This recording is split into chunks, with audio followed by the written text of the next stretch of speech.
The restaurant buzzed with laughter and chatter as I walked in, heart steady but mind sharp.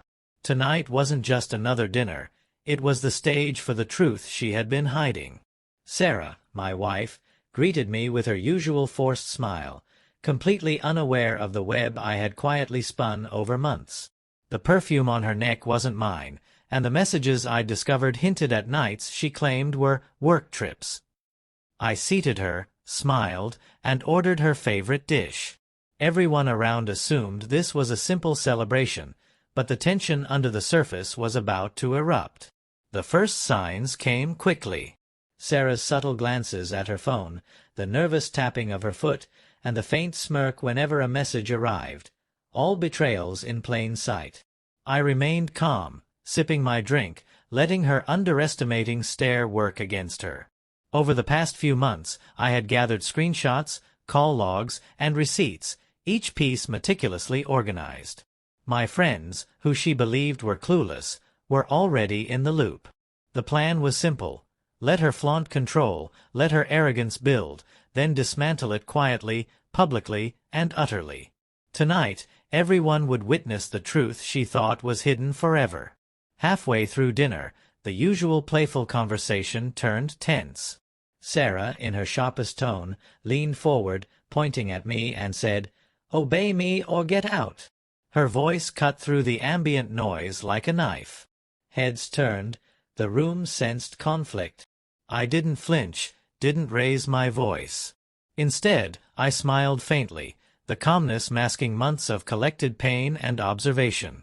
While she expected fear, she encountered silence, a calculated silence. With one subtle gesture, I activated my phone's hidden projector app, sending a live feed of her recent hidden actions to our family and friends at the table, revealing what she had spent months hiding. The screen flickered on, showing hotel receipts she thought I'd never see. Messages appeared, conversations with a man she claimed was just a friend. Her confident expression faltered as her duplicity became visible to everyone present. The room went quiet. Friends, family, and nearby diners leaned in, eyes wide. Sarah's lips quivered as she realized the exposure wasn't just subtle hints.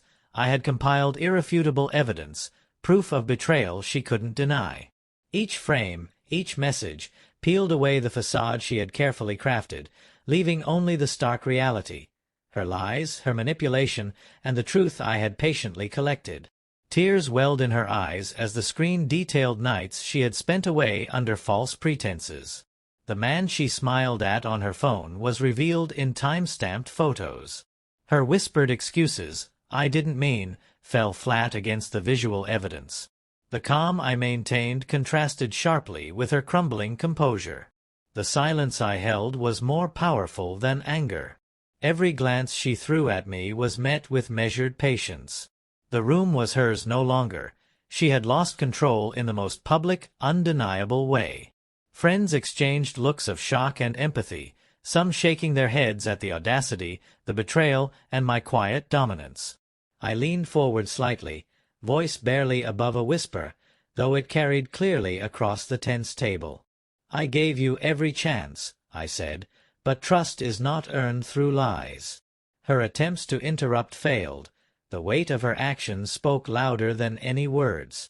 The waiter froze mid-step, others at nearby tables leaned in, sensing the gravity of the moment. She tried to salvage dignity, her hands shaking, trying to cover the messages on the screen, but it was too late. Her empire of manipulation had collapsed silently but completely, and the evidence was irreversible, undeniable, and devastating in its clarity. Sarah's face turned red, a mix of embarrassment, rage, and shame. Friends who had suspected for months now had proof. Family members processed the betrayal, and strangers witnessed her unraveling. I didn't shout, I didn't attack. I let the truth do the work. Each notification, each highlighted message on the screen exposed the depth of her deception. The irony was perfect. Her effort to control the narrative, to humiliate me publicly, had backfired. She had underestimated not only my patience but also my foresight. The calm, cold approach amplified the humiliation, and every eye in the room was fixed on her now, not me. Finally, she slumped in her chair, broken and defeated. I reached over, collected my phone, and turned off the projector. The room exhaled collectively, the tension lingering in the air like smoke. My response had been quiet but cutting, surgical in its precision. She had expected confrontation, yelling, or chaos. Instead, she faced the calm unveiling of truth, which was far worse. Friends whispered among themselves, eyes occasionally darting at me, silently acknowledging the strategy, the control, and the undeniable victory of quiet composure over explosive anger. Paragraph 9. I stood, adjusted my jacket, and offered her a faint, almost pitying look. No words were needed. The silence conveyed everything. "It's over," I said softly, and she understood. The betrayal, the lies, the manipulation, they all ended that night, exposed for everyone she knew to see. I left the restaurant with measured steps, each one freeing me from the chains of deceit and control. She remained seated, stunned, with no defense left, no allies in the room, facing the wreckage of the life she thought she could manipulate. Weeks later, Sarah attempted messages, calls, and explanations, but I remained distant. My life moved forward, unburdened by the weight of her lies. The restaurant incident became a quiet legend among our circle, an example of patience, strategy, and controlled revelation. The silence that silenced the room had worked.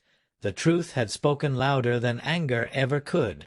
And every time I remembered that night, I felt calm satisfaction, knowing she had underestimated not only my patience but my resolve. She lost more than trust. She lost the respect, control, and illusion she had held for so long.